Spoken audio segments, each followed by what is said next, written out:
Saudara, Barreskrim Polri memeriksa mantan Menteri Komunikasi dan Informatika Budi Aris Setiadi terkait dengan kasus judi online yang menyeret sejumlah pegawai Kementerian Komdigi. Menkominfo periode 2023-2024 Budi Aris menjalani pemeriksaan di Barreskrim Polri sekitar 6 jam lamanya.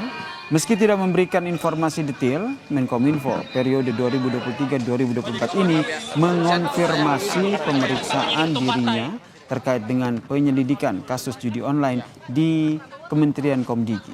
Budi Aris diperiksa sebagai saksi, meski ia tidak berkomentar saat ditanya keterlibatannya dalam kasus judi online di Kementerian Komdigi. Aduh, takut. Saya ingin memberikan pernyataan. Yang pertama, sebagai warga negara yang taat hukum, saya berkewajiban untuk membantu pihak kepolisian dalam penuntasan pemberantasan kasus judi online di lingkungan Komdigi. Yang kedua, pemberantasan judi online merupakan tugas kita bersama sebagai sesama anak bangsa. Karena itu perlu konsistensi dan keteguhan hati untuk menuntaskan pemberantasan judi online ini, terutama dalam perlindungan terhadap masyarakat. Yang ketiga, mengenai materi dan isi keterangan yang saya berikan hari ini, silakan ditanyakan kepada pihak penyidik yang berwenang.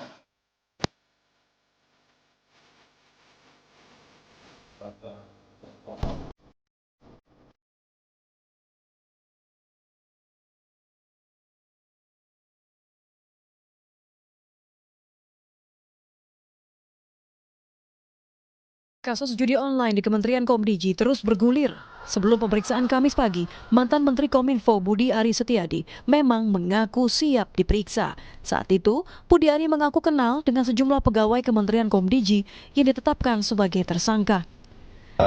Dukung penegakan hukum, dan yang ketiga, kita tetap serius berantas judi online. Apa sih? Ya? Solusinya gimana? Lalu kita warga negara. Dan nanti katanya polisi mau mendalami, Pak. Gimana, Pak? Tunggu aja dalamnya nanti nggak apa. Kita siap ya. Siap dipanggil juga, Pak. Pasti nggak. Berarti siap. Pasti nggak terlibat, Pak. Ya. Pak kenal nggak Pak Mas sudah pegawai Komdigi yang diperiksa, Pak? Ya tahu lah namanya. Pak.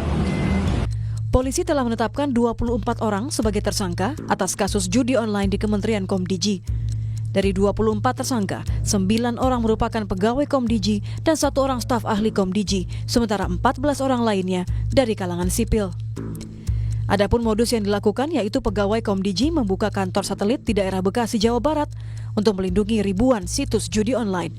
Sementara itu, para pemilik situs ini menyetor uang setiap bulannya hingga 24 juta rupiah agar situsnya tidak ditutup. Dari hasil pemeriksaan, polisi menyita sejumlah barang bukti, beberapa di antaranya adalah uang senilai 76,979 miliar rupiah. 63 perhiasan, 28 kendaraan bermotor, puluhan alat elektronik, hingga senjata api, berikut ratusan butir peluru. Polisi menyebut nilai total barang bukti yang disita mencapai 166,686 miliar rupiah. Ketua Komisi 3 DPR fraksi Gerindra, Habibur Rahman, menyebut pemeriksaan menyeluruh diperlukan untuk memperjelas proses hukum dari penyidikan kasus judi online yang melibatkan pegawai Komdigi. Ia pun mendukung langkah polisi memeriksa mantan Menteri Komunikasi dan Informasi Budi Aris dalam kasus judi online. Ya bagus ya, silakan saja ya diperiksa. Pak Budi juga saya pikir akan kooperatif, ya sudah kooperatif juga memberikan keterangan supaya peristiwa ini bisa benar-benar diungkap dengan terang benderang. Kalau feeling saya sih ya, saya tahu Pak Budi orang baik. Pak Budi itu orang profesional ya, insya Allah ya, kita berharap nggak ada sedikit pun keterlibatan beliau.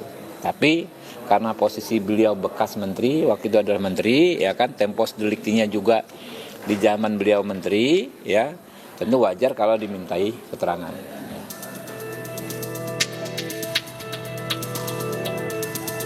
Sementara itu, terkait upaya pemberantasan judi online, Komdiji mengklaim sudah menutup 187.000 situs judi online sejak awal November 2024. Menkomdiji Mutia Hafid menyebut tak hanya penelusuran situs, penanganan juga diperlukan melalui pengecekan rekening terkait judi online.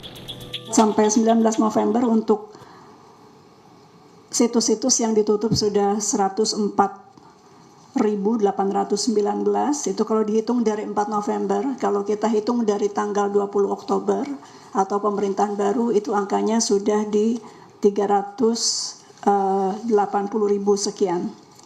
Kemudian untuk permohonan pemblokiran rekening bank untuk bulan November saja, yaitu wilayah kerja Des Judi Online ini, kami sudah mengirimkan 651 permohonan untuk kemudian rekening bank ini ditindaklanjuti atau diblokir. Keterlibatan pegawai kementerian memang menjadi catatan hitam tersendiri, mengingat maraknya judi online telah merugikan masyarakat luas dan membutuhkan penanganan serius dari pemerintah. Tim Liputan Kompas TV. Lebih lengkap terkait dengan pengusutan kasus judi online, kita bergabung dengan jurnalis Kompas TV Dian Silitonga. Selamat malam Dian. Dian, tadi kami sore ex-Menkominfo ini Budi Ari diperiksa, ia menyebut terkait dengan kasus judol di Komdigi.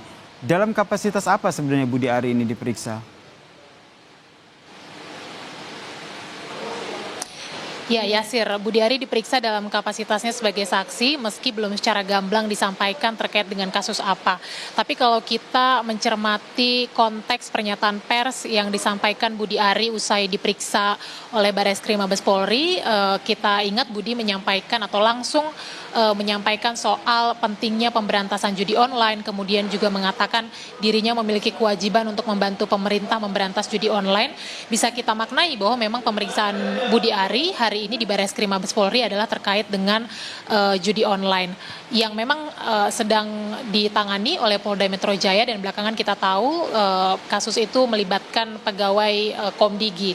Nah, kalau kita juga ingat beberapa modus operandi yang sempat disampaikan oleh polisi yang dilakukan oleh para tersangka, yakni selain membuat markas atau kantor satelit judi online, ini para tersangka juga melalui kantor atau markas satelit judi online itu menjaga sebanyak 1.000 situs judi online agar tidak diblokir. Kemudian juga setiap operator kemudian mendapatkan gaji sebesar 5 juta rupiah per bulan, dan kemudian juga per situs online yang di-backingi atau yang dibina agar tidak diblokir, ini kemudian masing-masing tersangka juga mendapatkan imbalan senilai 8,5 juta rupiah. Artinya kalau ada 1.000 situs online yang dibina atau di-backingi, maka masing-masing tersangka ini bisa mendapatkan sekitar 8,5 miliar rupiah per bulan. Nah, karena adanya perputaran uang atau aliran dana dalam kasus ini, tentu salah satu yang didalami oleh polisi terhadap Budi Ari juga terkait dengan hal ini. Apakah kemudian Budi Ari pada saat menjabat sebagai Menkominfo mengetahui soal aliran dana tersebut, atau bahkan apakah mungkin Budi Ari juga menerima aliran dana tersebut? Nah, kalau bicara soal perputaran uang, Yasir, tentu ini nanti kasusnya juga bisa melebar atau berkembang kepada dugaan tindak pidana korupsi, misalnya penerimaan hadiah, janji, atau gratifikasi. Itu mungkin sebabnya Polda Metro Jaya kemudian bekerja sama dengan Korps Pemberantasan Tindak Pidana Korupsi Bareskrim Mabes Polri, ya, karena kita tahu bahwa Budi hari ini diperiksanya adalah di Kortas Tipikor Bareskrim Mabes Polri.